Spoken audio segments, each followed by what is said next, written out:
Joining us on the CNBC Newsline is Art Cashin, Director of Floor Operations for UBS Financial Services. Art, in your note this morning, I can't believe I read it, but it says, for those of us tired old market trading veterans, yesterday was a bit of a flashback to the late 60s. Yeah, it was, Carl. People, I understand the shock and awe that many people feel having watched what they did yesterday, but you forget 68. We had assassinations of prominent public figures, including a candidate for president of the United States, Bobby Kennedy. You had constant riots in the street, and much of it about Vietnam, the Vietnam draft, and the inequality of it, and yet the market survived. And I will tell you, Carl, and this is going to sound perverse to many people, but in its own way, the visibility of the demonstrations yesterday helped the stock market a little bit. And here's why I say that.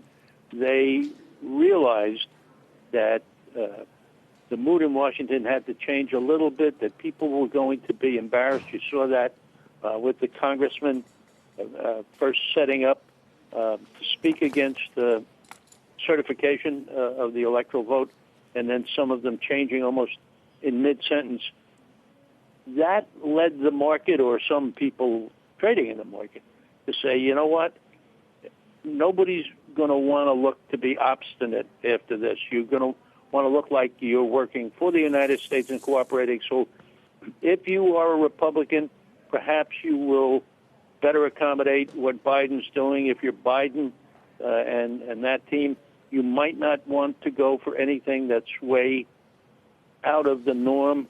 So this kind of will drive the politicians to the middle, or at least that's the market perception, and I think that would help it.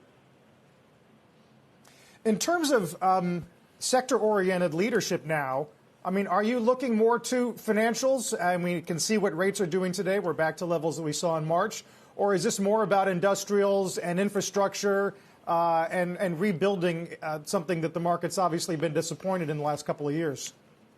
Well, it's kind of a 1-2 punch, Carl. It's the idea of a major infrastructure package, something maybe not quite on the full length of the Eisenhower highway building program, something that will be truly national, and something that may be massive in size.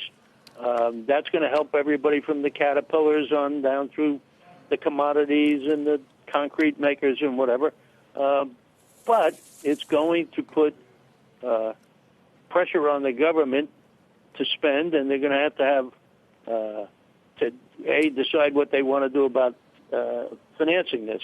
And in the short run, rather than taxes, they're going to finance it by borrowing. The Fed will remain accommodative, but the feeling is such a massive program will put a little further upward pressure on rates. That will widen the yield curve, and a widened yield curve helps the banks and other financials. So it's kind of a 1-2 punch. The stimulus package itself helps, obviously, the infrastructure people, beneficiaries, but it will also help the financials because it will help keep that yield curve wide enough so that they can make money off their daily operation. Shepard Smith here. Thanks for watching CNBC on YouTube.